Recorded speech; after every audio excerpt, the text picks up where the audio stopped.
Onların günahı fəqət Fələstin xalqına dəstək olmaq və Hz. İmam Hüseyin əleyhissalamın ərbəyin günündə xalqa ehsan paylamaq olmuşdur. Məgər bu günahdırmı?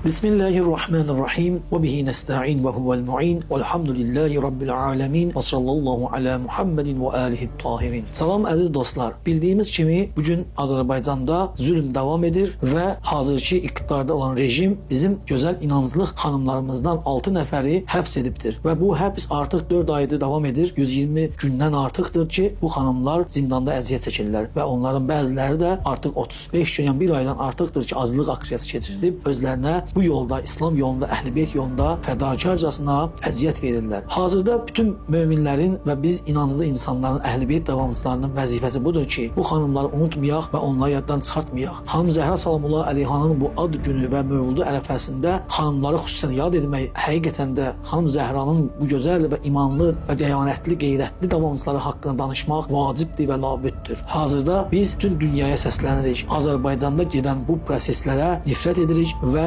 haqqın və ədalətin bərpa olmasını bütün lazım olan aidiyyatı qurumlardan tələb edirik. Şəhla xanıma azadlıq, Aytan xanıma azadlıq, Nigar xanıma azadlıq, Şərqiyyə xanıma azadlıq, Xoşqədəm xanıma azadlıq və Arzu xanıma azadlıq tələb edirik. Allah bu xanım Zəhra davamçılarını qorusun, hifz etsin, öz pənahında saxlasın, yorulmasınlar, günahsız yerə zindana atılıblar. Onların günahı fəqət Fələstin xalqına dəstək olmaq və Hz. İmam Hüseyin əleyhissalamın ərbəyin günündə xalqa ehsan paylamaq olmuşdur. Məgər bu günahdırmı? Allah belə igid xanımlarımızı qorusun və bizlərə nümunə olan bu xanım Zəhra qeyrətində olan bacılarımızı hifz eləsin. Və bir daha xanım Zəhra Salamullah Əleyhanın şücaət və fəzilətlərindən danışarkən öz Azərbaycanımızda, doğma elimizdə xanım Zəhraya layiq və onun qeyrətli yolunu davam edən o Zəhra davamçılarını unutmayaq və onlara azadlıq tələb edək.